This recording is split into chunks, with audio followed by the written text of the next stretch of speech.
Sziasztok! Párkapcsolati probléma miatt kerestek elég sokan, főleg itt szakítás, vállás miatt volt több vendégem mostanában.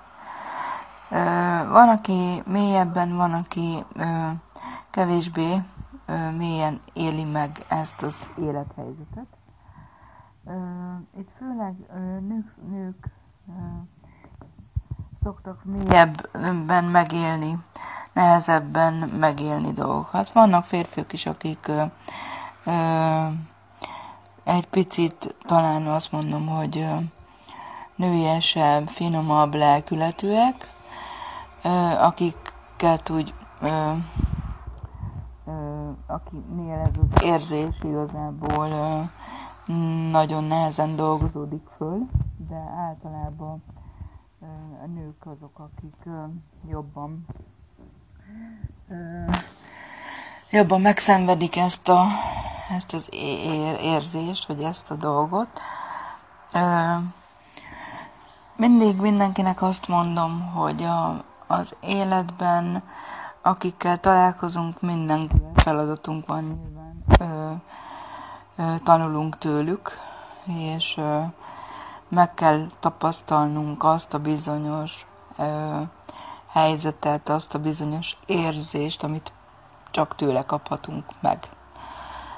Lehet, hogy ez a megélt dolog lecsendesedik és eltűnik abban az életőben, aki éppen akkor velünk volt, és a szakításnál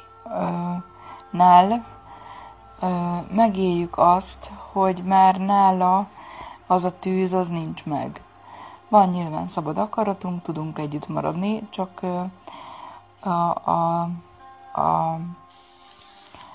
annak a neheztelésnek a másik irányába, amit már nem tudunk elfogadni, elviselni, az csak problémát okozhat. Tehát abban a kapcsolatban, amiben nem érezzük jól magunkat, ott mindenféleképpen ki kell lépni. A kilépésnél mindenképpen ezt tisztáznunk kell, elsősorban saját magunkban, másodszorban azzal az emberrel, akivel kapcsolatunk volt. Meg kell őszintén mondani, hogy mi volt az, ami eltűnt, ami már nem élő ebben a kapcsolatban, amit nem tudunk tovább vinni, és meg kell kérni azt a szemét, hogy fogadja el. Nem kell azonnal eltűnni az életéből, de szépen lassan le kell zárni ezt a kapcsolatot, hogy tovább tudjunk lépni. Meg kell gyászolni nyilván azt a kapcsolatot, ami nagyon nagy szerelemnek indult, és esetleg bennünk erősebb vonzódás volt, mint benne.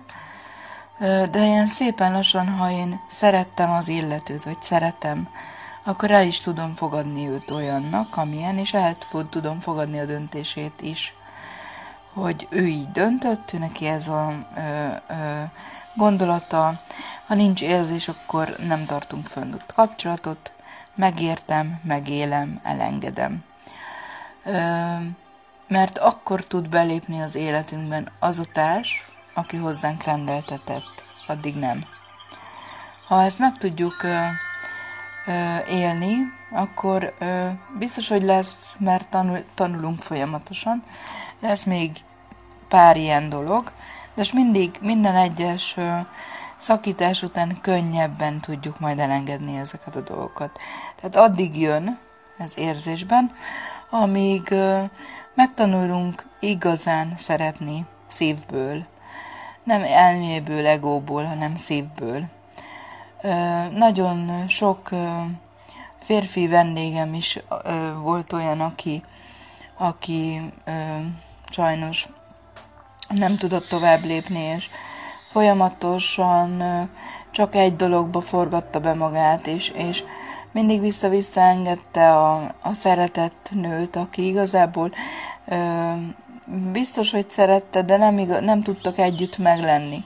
Tehát az a két energia már nem tudott összekapcsolódni, mert nem volt dolguk egymással. Nem tudott tovább lépni, nem tudta feldolgozni, sajnos itt öngyilkosságba, öngyilkosság lett a vége, amit a férfi tett meg. Nagyon-nagyon nehezen, a köztes létből nehezen tudott tovább lépni, megélte újra és újra. Még most is azt mondom, hogy ha látom,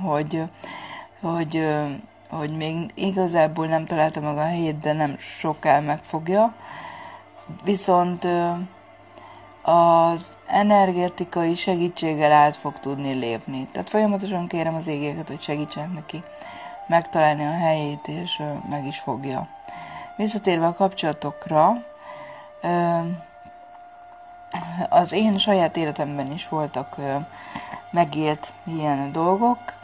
Ma már azt hiszem, talán egy kicsit jobban tudom ezt kezelni, de nyilván nekem is tükör egy-egy vendéggel kapcsolatos dolog felismerés. Én is ugyanúgy sokat tanulok tőletek, mint ahogy nekem is megmutatják, hogy hogyan kell nektek tovább lépni. Ez nekem is sokszor tanulásnak jön. Úgyhogy nagyon szépen köszönök mindent, amit kapok tőletek, szeretetet, figyelmet, és remélem, hogy sokat adok nektek én is, és segítek nektek abban a éppen jelen élethelyzetben, amiben vagytok. Nagyon szépen köszönöm, hogy meghallgattatok. Sziasztok!